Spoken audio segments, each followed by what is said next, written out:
बच्चों आज जो ये क्वेश्चन दिया है यहाँ पर, इस क्वेश्चन को हम बहुत चुटकियों में हल करने वाले हैं। यहाँ पर बहुत इजी से सॉल्यूशन है इसका। ये एवरेज से क्वेश्चन आया है यहाँ पर औसत से कि देखो 14 लड़कियां और एक उनकी अध्यापिका, कितने हो गए वो लोग? 15 लोग हो गए, ठीक है ना। उनका औसत कितना है? 15 वर्ष है, ठीक है। 15 लोगों का औसत वर्ष जो है 15 है, ठीक है ना। ये आ गया 15 प्लस। अब देखो, अब ये कहता है एक अध्यापिका को निकाल दिया जाता है, उनमें से एक को निकाल दिया जाता है, तो कितने लोग बचे? हो 14 लोग बचे, ठीक है ना। अब 14 लोगों को निकालने से क्या हुआ कि जो उनका औसत था वो 1 वर्ष कम हो जाता है। कितने वर्ष? 1 वर्ष कम हो जाता है। तो कितना कम हुआ? 1 वर्ष कम हो जाता है। तो अध्यापक की आयु बताइए जो निकली है उसकी आयु, इनमें से कोई एक ऑप्शन सही है। तो देखो 14 एकम 14 15 कितना आ गया?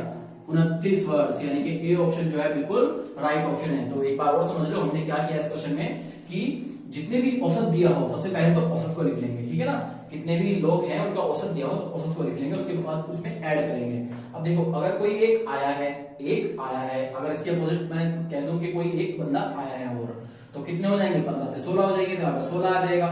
ये अगर 1% बढ़ा है या कम हुआ है, एक बढ़ा है या कम हुआ है तो वही आएगा, ठीक है ना। अगर कहता है 2 कम हुआ है तो 2 आ जाएगा, 3 कम है तो 3 आ जाएगा। तो फिलहाल इजी सा आंसर है बिल्कुल 29 वर्ष। इस तरह के क्वेश्चन भी जो है कॉम्पिटिशन में पूछे जाते हैं।